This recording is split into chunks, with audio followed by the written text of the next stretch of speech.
Parlamento, el podcast.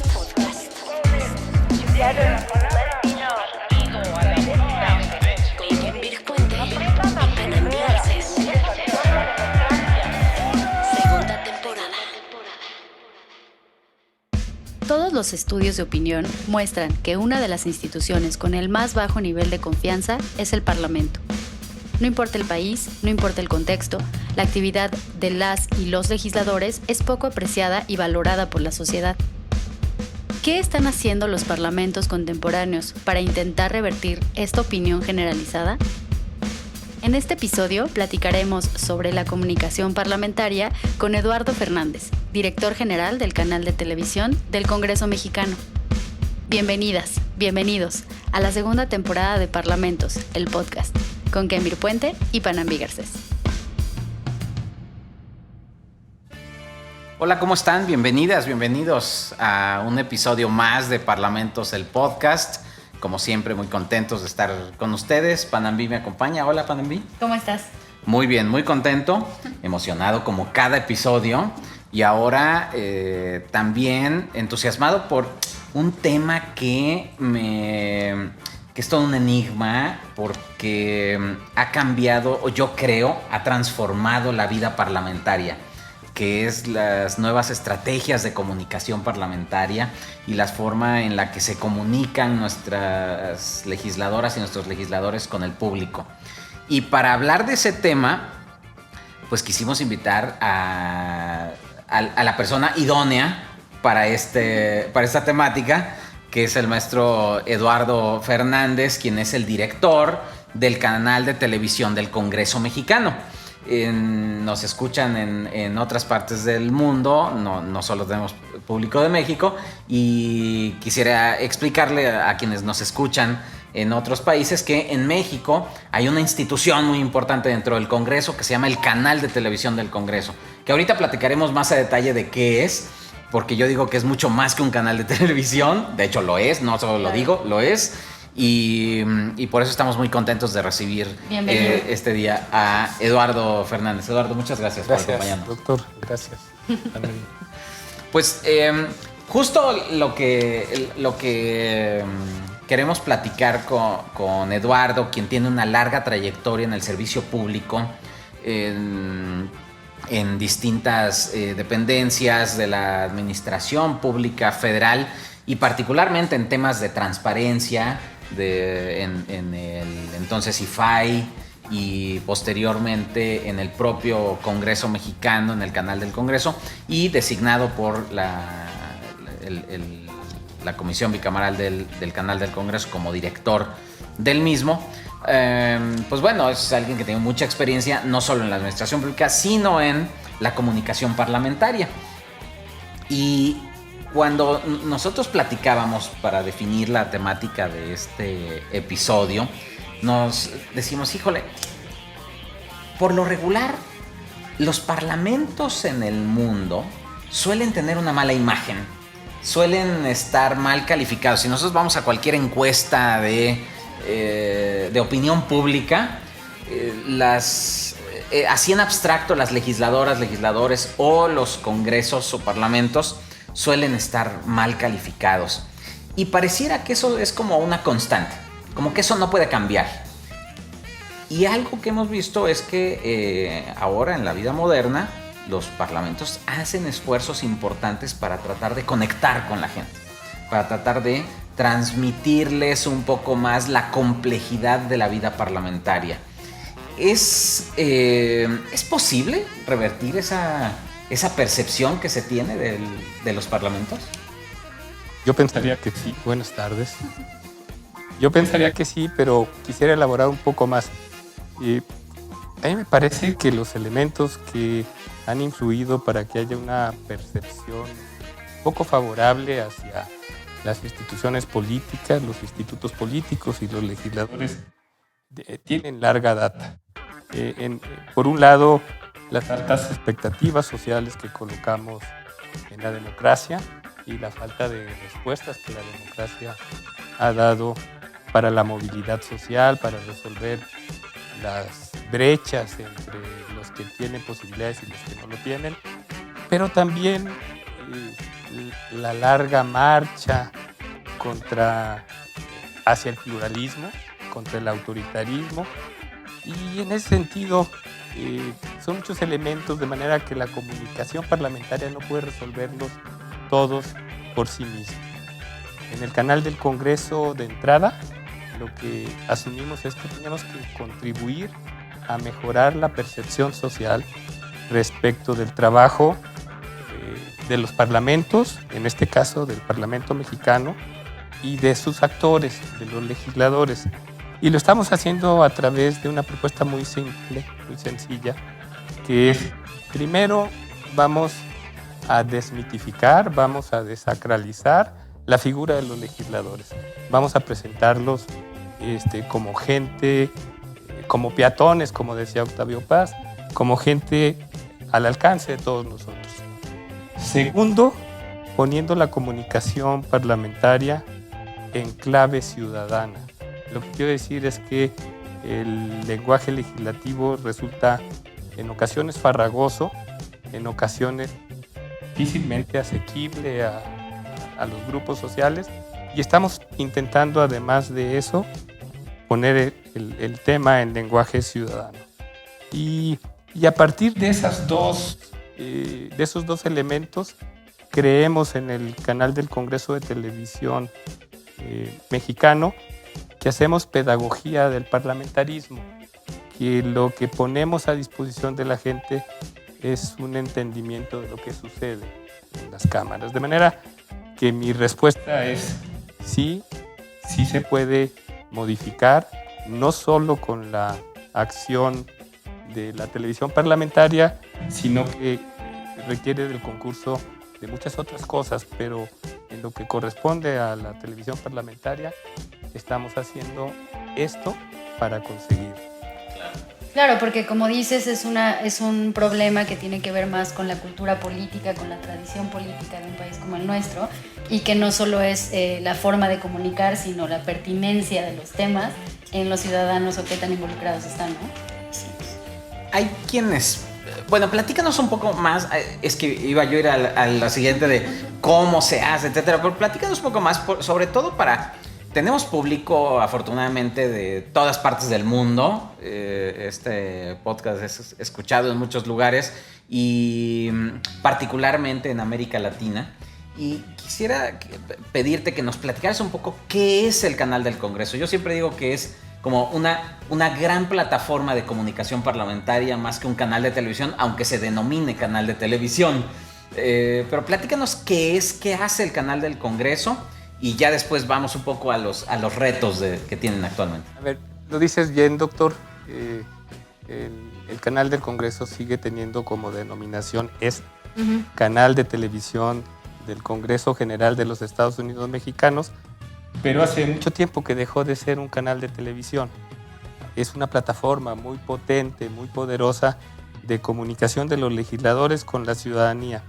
Y no lo digo en abstracto.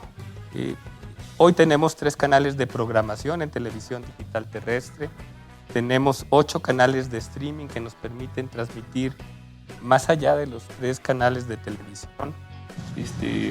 Tenemos Radio Congreso, de manera que es en efecto una plataforma, y redes sociales, que es, seguramente vamos a caer en este punto, pero es una cosa muy relevante.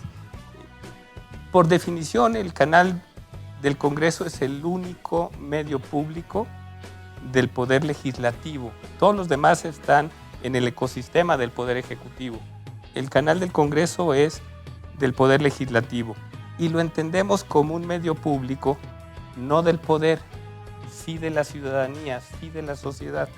Y en ese sentido, el canal ofrece la posibilidad de colocarnos para visibilizar las agendas de los grupos minoritarios, para adoptar las causas transversales de la sociedad, como las luchas por la igualdad de género, como las luchas para la preservación del medio ambiente y los procesos sostenibles de desarrollo en comunidades como el Alto Golfo de California y estas cosas. O sea, no es solo las transmisiones de las sesiones, es decir, Porque a veces hay una idea de que, si le pongo al canal del Congreso, lo único que me voy a encontrar son a las sesiones de las cámaras y a lo mejor eso no es tan atractivo.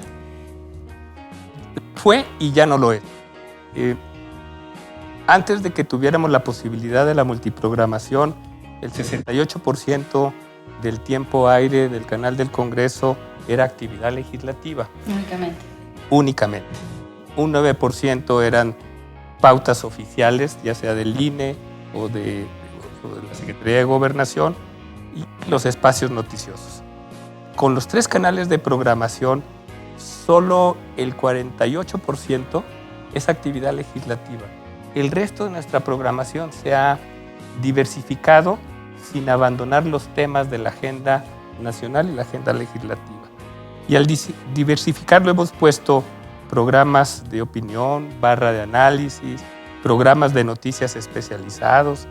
Somos el único canal que tiene, incluidos los comerciales, un programa especializado sobre temas internacionales desde hace 17 años.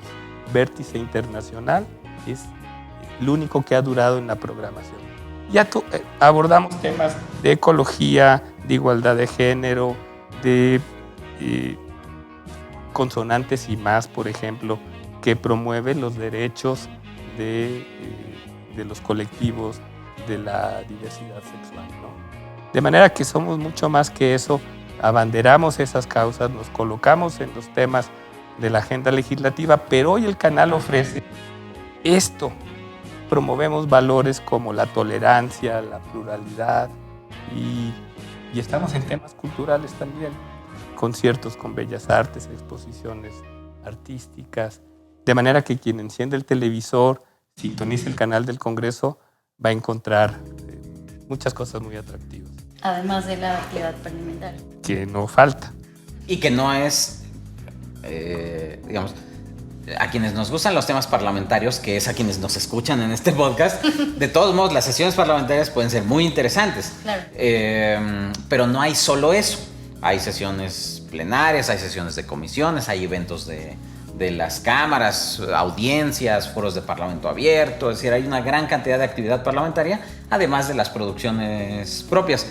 Y pensando en este esfuerzo que hace el canal de Congreso, que además pues, representa una inversión importante del Congreso para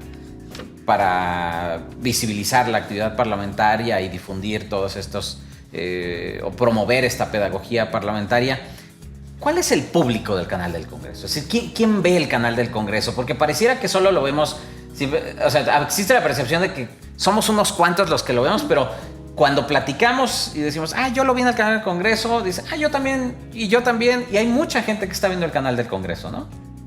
Es cierta tu reflexión, doctor, pero no necesariamente. Y quisiera primero reconocer que el canal del Congreso es una televisión de nicho, es una televisión que resulta atractiva para un determinado segmento de la población. Pero si intentamos acercarnos al canal del Congreso, digamos, por aproximaciones sucesivas, yo te diría, mi primer acercamiento me lleva a concluir que el canal del Congreso lo ven los interesados en la política, los que quieren participar en la política. Ese es el primer acercamiento. El segundo acercamiento es, al canal del Congreso lo ven los que profesan agendas transversales específicas, los ecologistas, los movimientos feministas, los conservacionistas, digamos. Ellos se acercan. Y también los intereses económicos. Y ahorita voy a poner un ejemplo. Y en tercer término, yo diría que estudiantes, académicos, especialistas, no solo de México, sino de muchas partes del mundo. Me regreso al segundo punto porque yo decía que nos ven incluso los intereses industriales o comerciales o económicos. El canal del Congreso transmitió 80 horas de un parlamento abierto sobre una iniciativa de reforma eléctrica, así se conoció. Tenemos registros que nos siguieron en Canadá, en España, en Italia, en Estados Unidos, y no se necesita como mucha elaboración para concluir que en esos países tienen su sede muchas de las empresas que están realizando inversiones en el sector eléctrico en México. Entonces, nos sigue mucha gente de esa naturaleza. El canal del Congreso es una televisión de nicho que tiene aproximaciones múltiples dependiendo de los temas que se abordan. Y en esa lectura que tienes perfecta, que es un canal de nicho, ¿tienen alguna idea o han querido plantear en algún momento que sea un canal mucho más abierto? O sea, no en el sentido de que ahora sea cerrado, sino que sea un consumo mucho más masivo de la información. ¿Es posible? Estamos haciendo esfuerzos para que sea así, y los esfuerzos los estamos realizando invirtiendo, digamos, el modelo tradicional de la comunicación legislativa. Estamos tratando de darle voz a los jóvenes para que los jóvenes les formulen a los legisladores preguntas, inquietudes, y que sean los legisladores los que respondan. Creemos que eso nos permite ir rompiendo con esta conceptualización de que el canal del Congreso va hacia un nicho muy determinado y nos permite incorporar mucha gente más. Las cámaras, ambas, están realizando ejercicios muy atractivos en términos de televisión, pero también, si lo vemos un poco como politólogos, que generan un espacio público de discusión de la agenda mucho más amplia. Están realizando foros con jóvenes, con personas con algún tipo de discapacidad, con jóvenes de los colectivos de la diversidad sexual, y les están abriendo las puertas de los recintos legislativos, y eso nos está generando una cantidad significativa de audiencia nueva que se incorpora a los seguimientos de las transmisiones de canal. Que como lo mencionabas al principio, es una estrategia de pedagogía y de formación de ciudadanía, justo como qué bueno que lo dices, desde la juventud, para que se involucren en lo que va a seguir, ¿no? Y yo no sé si para bien o para mal. Seguramente para bien. No, o sea, permítanme la broma, porque al ver las transmisiones de estos parlamentos juveniles y de las diversidades y de los colectivos, yo observo como audiencia la reproducción de patrones conductuales semejantes a los que veo con mis legisladores. Entonces, de repente, se sube un joven a presentar una iniciativa y se suben 4 o 5 más con pancartas a decir tales cosas, ¿no? Pero bueno, por supuesto que es como muy atractivo ver que estamos haciendo pedagogía. Sí, 100%. Pero a ver, justo con eso me das la pauta para preguntarme algo que hemos observado algunos analistas del Poder Legislativo. Creemos que, por un lado, la televisión parlamentaria, no solo en México, en el mundo, estoy pensando en los países que tienen como televisiones parlamentarias ya muy consolidadas, ¿no? Francia, Canadá, que sí son, que forman parte del Parlamento, ¿no? Porque hay otras que son más de tipo independiente, ¿no? El Reino Unido, Estados Unidos, que no son órganos internos, ¿no? La televisión parlamentaria ha sido, sin duda, un mecanismo para acercar la actividad legislativa a la sociedad, a los públicos interesados en la actividad política y legislativa. Eso, sin duda, ha sido en beneficio de la sociedad y ha sido como un derecho que nos hemos ido ganando, ¿no? De poder observar en tiempo real lo que están diciendo en mi nombre mis representantes. Y yo creo que eso es un avance fundamental para cualquier país democrático. Ahora, una vez que hemos alcanzado esto, creo también que la aparición de la televisión parlamentaria ha traído aparejado algunas consecuencias no esperadas. Y una de esas consecuencias no esperadas ha sido que quizá la calidad del debate parlamentario se ha empobrecido y que ha emergido una nueva forma de comunicación en la que se privilegia el escándalo mediático, la descalificación, la propia polarización, o a veces performances, ¿no? El performance de un legislador a través de la toma de las tribunas, las pancartas, los disfraces, etcétera, que tampoco quiero culpar a la televisión parlamentaria de eso, ¿no? O sea, lo hacen los individuos, pero la televisión, la presencia de los medios hace que, pues, utilicen esa vía para proyectar esa imagen.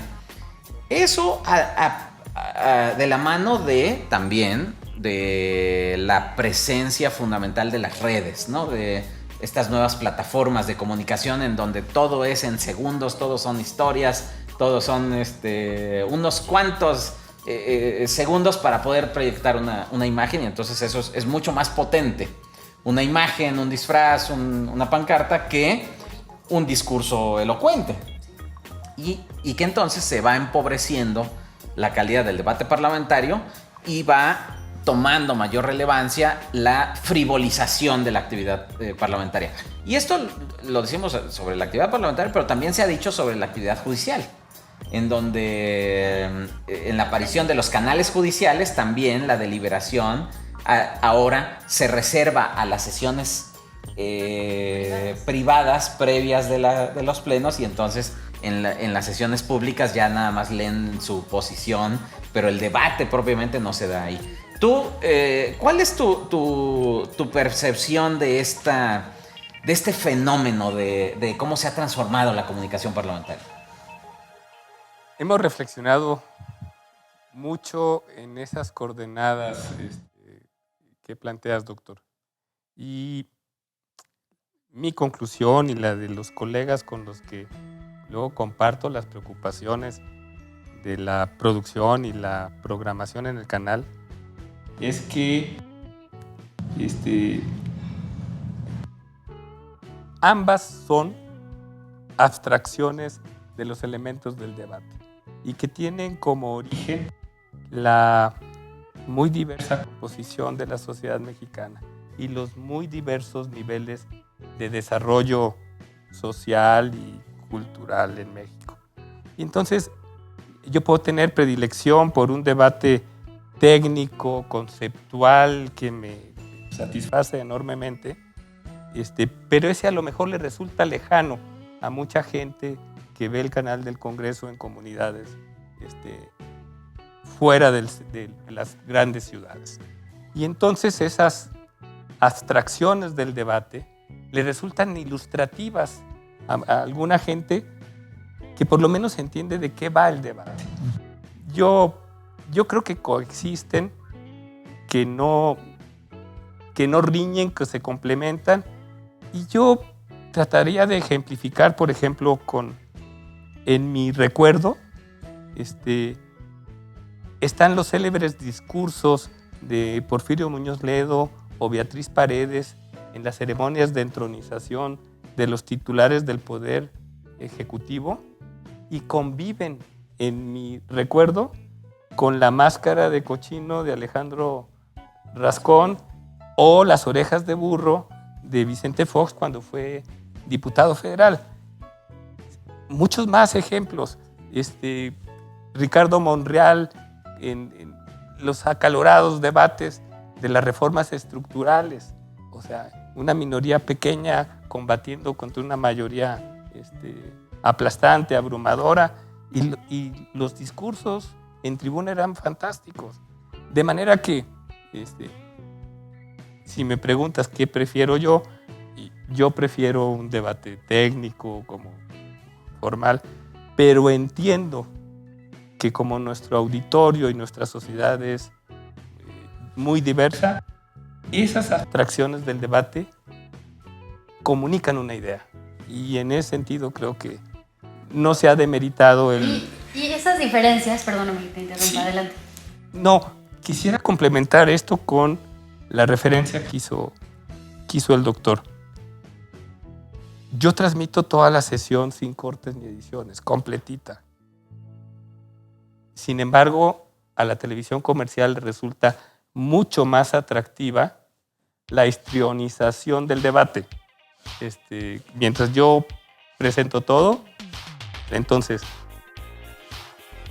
esa percepción de que el debate se va demeritando, sucede mucho a partir de que lo que llega a las pantallas comerciales es la escenificación, la histrionización de los elementos del debate. Ahora que mencionas esto de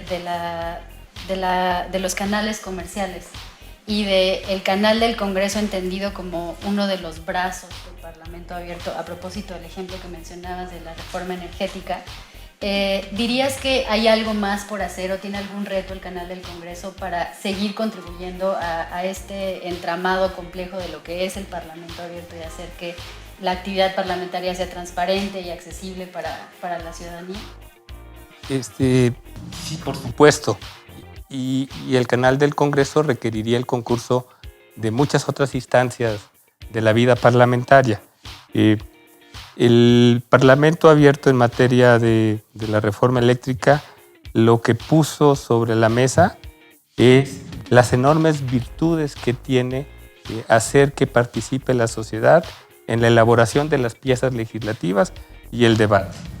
Se superó uno de los temas que siempre hemos dicho que era de lo que adolecía el Parlamento abierto, que era de un concepto generalmente aceptado y puesto en práctica. Antes, cualquier cosa que incluyera 2 o 3 ciudadanos era presentado como Parlamento abierto, como un foro. En de reforma eléctrica hubo por primera vez una metodología, un diseño conceptual, hubo una renuncia de los legisladores al uso de la palabra para escuchar a la sociedad y los resultados fueron fabulosos. Nosotros tuvimos 32 foros, 80 horas de transmisión en vivo, una audiencia de 77,000 personas en cada uno de los foros, y en redes sociales llegamos a tener 3.1 millones de personas viendo los debates de la reforma eléctrica, de manera que tiene enormes virtudes, pero requiere el concurso de muchas áreas porque el canal transmite. Sí. Pero el que diseña la práctica parlamentaria es la Secretaría de Servicios Parlamentarios, claro, y requiere del concurso y de la aprobación de mesa directiva y de la Junta de Coordinación Política. La enseñanza, me parece, va a provocar que cada vez le demos una sedimentación adecuada al tema del Parlamento abierto. Claro, ahora, debe de haber, es decir, tú eres responsable de transmitir, tú no puedes decir, oigan, no digan esto porque es televisión oficial, no, pues tienes que transmitir lo que sucede, ¿no? Esa es tu responsabilidad. Pero eso también debe de traer aparejadas algunas complicaciones,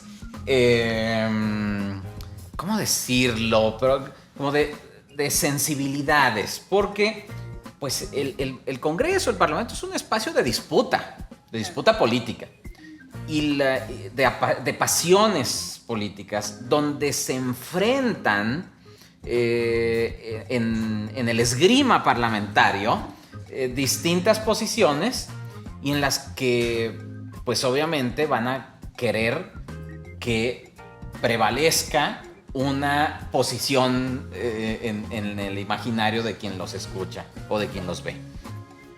¿Cómo hace un director de un canal institucional como para poder hacer su trabajo, yo supongo que no libre de presiones, porque debe haberlas, por esto mismo, porque pues es un espacio de disputa política, ¿no?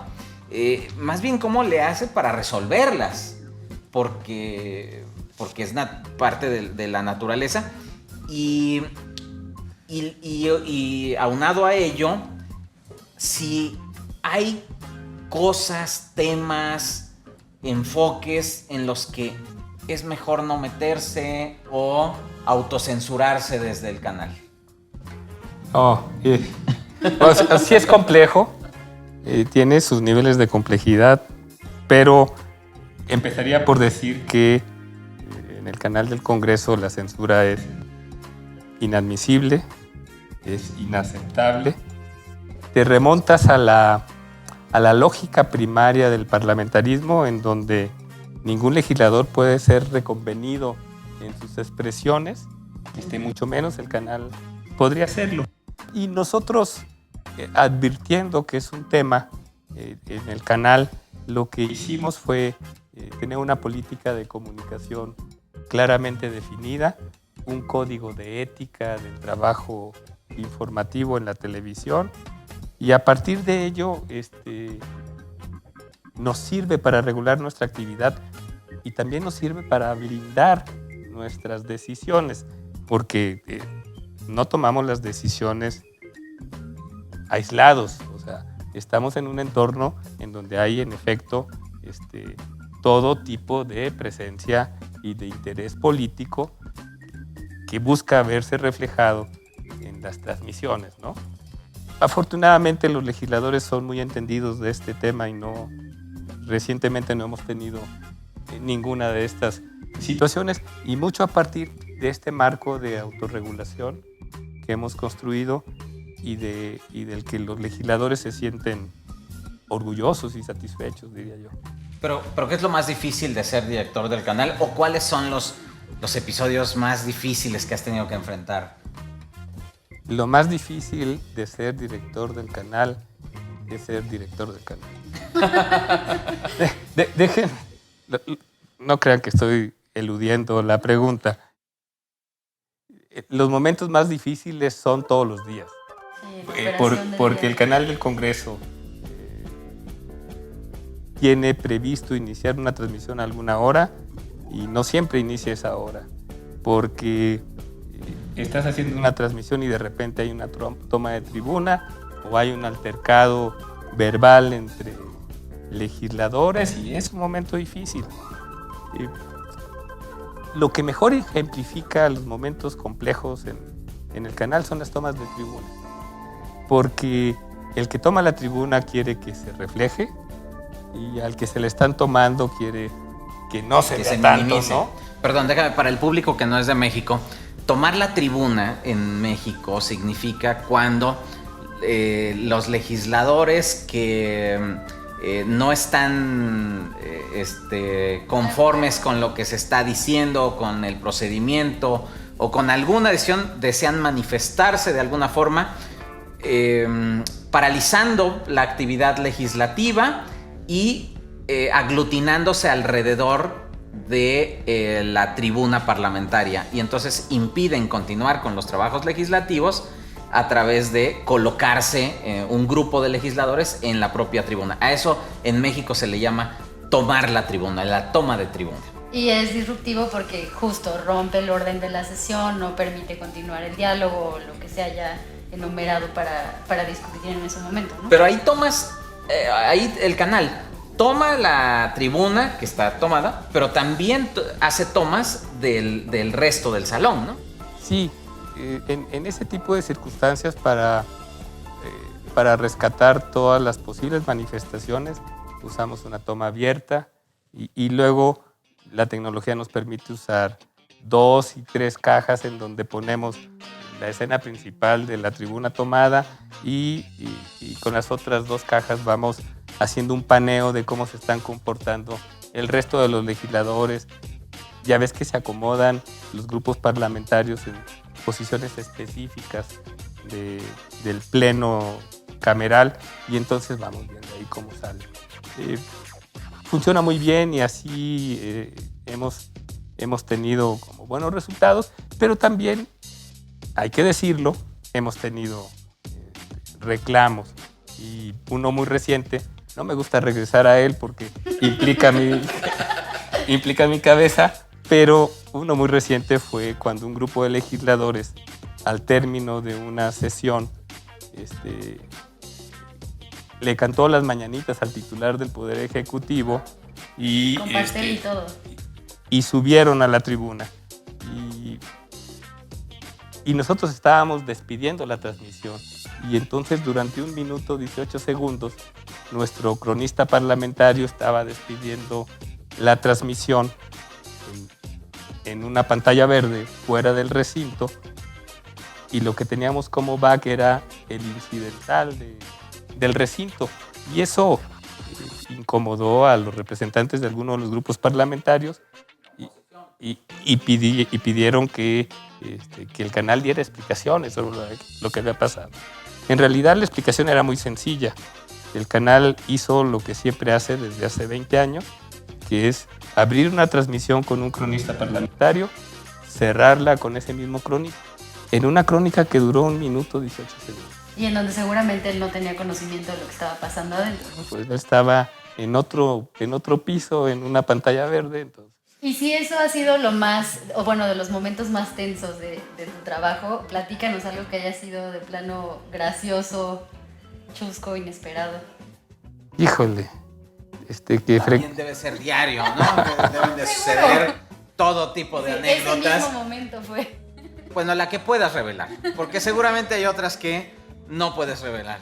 Mira, momentos muy gratos y muy agradables en el canal del Congreso es ver el enorme compromiso que tiene el equipo de técnicos, ingenieros y camarógrafos, porque es muy frecuente que nos coloquen en desventaja, ¿no? Cuando los recintos parlamentarios son tomados, en el caso, por ejemplo, de la aprobación del presupuesto, no se puede ingresar a Cámara de Diputados, se va a sesionar en un recinto alterno, estén listos, no sabemos en dónde, y de repente dicen aquí y empezamos en 10 minutos.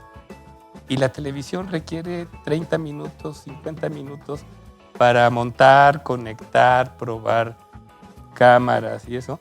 Y los legisladores quieren que empecemos a transmitir. Y entonces tiene uno que, y eso por eso le doy un sentido chusco, tiene uno que decirle a los señores, yo les digo, ¿cuándo? Claro. ¿Cuándo podemos empezar la transmisión? Porque... Sí, claro, por supuesto. Son mis jefes, pero por favor, de hecho les digo. Así es. Estamos terminando este episodio y estamos muy agradecidos que nos hayas acompañado. Pero antes de que cerremos, quisiera preguntarte, si una joven o un joven se interesa por esta actividad de la comunicación parlamentaria, ¿tú qué le recomendarías? ¿Qué tendría que tomar en consideración para acercarse más a este mundo de la comunicación parlamentaria? Primero, espero que no me lo tomen a mal. Ajá. Y mi primer recomendación o sugerencia es que, además de informarse en redes sociales, se informen en los periódicos y en los medios de comunicación tradicionales. Siempre es bueno tener un elemento de contraste con la información que circula en redes, con la que llega a los medios impresos o electrónicos. Segundo, quiero estudiar mucho la liturgia parlamentaria para entenderla, porque no es sencillo ni para los estudiantes de Derecho. Y que por qué segunda lectura y que por qué esas cosas requieren un entendimiento de cómo está normado el régimen parlamentario. Y esas dos serían mis grandes recomendaciones. Es un tema apasionante, es un tema muy bonito, requiere un nivel de especialidad importante, relevante, que se puede resolver viendo el canal del Congreso, ¿no? Sí. Yo diría, por último, que las redes sociales son una cosa fantástica. Nosotros en el canal del Congreso partimos de que las redes sociales han vuelto muy eficaz la comunicación parlamentaria. No han transformado la comunicación del canal del Congreso, pero sí se ha transformado la comunicación de los legisladores. Ellos son los que han revolucionado ese punto. Nosotros tenemos 628 detonadores de información y tú ves los pasillos los días de sesiones y todos se andan grabando para transmitir algo a través de sus redes sociales, y eso genera cercanía con su electorado, de manera que funciona. A nosotros nos ha funcionado de manera particular porque lo hacemos lo tratamos de hacer con mucho profesionalismo. O sea, primero analizamos la conversación en las redes, la conversación pública, cuáles son los temas, cuáles son los conceptos que están en las redes. Segundo, hacemos un ejercicio de discernimiento por saber qué se publica en qué red y qué se publica en otra red, porque no tienen la misma naturaleza ni se mueven igual. Y tercero, analizamos cuándo hay que moverlos, cuándo hay que publicarlos, porque hay horas de tráfico que nos garantizan una mayor interacción y nos vuelven más eficaces en la comunicación. De manera que eso es lo que tendría que decir. Muchísimas gracias, Eduardo, por habernos acompañado. Sí, justo. Muchas gracias por venir a compartirnos estos temas. Siempre hacemos un llamado a la participación y pedimos no solo a jóvenes, sino a la ciudadanía en general que se involucren. Aquí la invitación es: vean el canal del Congreso, busquen en estos nuevos canales qué otras ofertas tienen, qué programas de análisis, qué noticieros, y probablemente encuentren algo interesante. Tienen una aplicación, tienen su página de internet, es decir, no nada más es la señal de televisión abierta, ¿no? Hay muchas formas, y ahora tienen el proyecto de Radio Congreso, que es una alternativa a lo que se ve en las demás señales, así que tiene mucho por explorar para el canal del Congreso. Cuando llegué yo al canal del Congreso, mi primera conversación con Porfirio Muñoz Ledo, me dijo: le voy a pedir un favor, quítele al canal lo que yo afirmo, el canal del bostezo. Así me dijo. Haga que se convierta en el canal del Congreso, no en el canal del bostezo. Salí de la oficina del entonces presidente de la mesa directiva en Diputados y me fui a Senado y platico con el senador Ricardo Monreal, presidente de la Junta de Coordinación Política, y me dice: yo le recomiendo a mis amigos que padecen insomnio que prendan el canal del Congreso para que se queden dormidos. Entonces, lo que le voy a pedir, y en eso eran coincidentes los dos, es: hay que darle una sacudida al canal, hay que hacerlo atractivo, hay que comunicar en lenguaje ciudadano y transformarlo. Sí. Y es lo que estamos haciendo un grupo de gente comprometida con la comunicación parlamentaria. Muchas gracias, Eduardo. ¿Dónde pueden seguirte si quieren entrar en contacto contigo o con las redes del canal? La página del canal es una página muy sencilla y muy eficiente. www.canaldelcongreso.gov.mx. El Twitter es @canalcongreso y mi Twitter personal es @Eduardo_FDEZ S mayúscula. Ahí con todo gusto estaré pendiente de lo que me escriben. Felicidades por todo su trabajo y tenemos que aprovechar ese espacio de recursos públicos para informarnos mejor. Muchas gracias. Síganos en nuestras redes sociales, que es Parlamentos P en Twitter y en Instagram. Perfecto. Síganos, denle follow y suscríbanse también.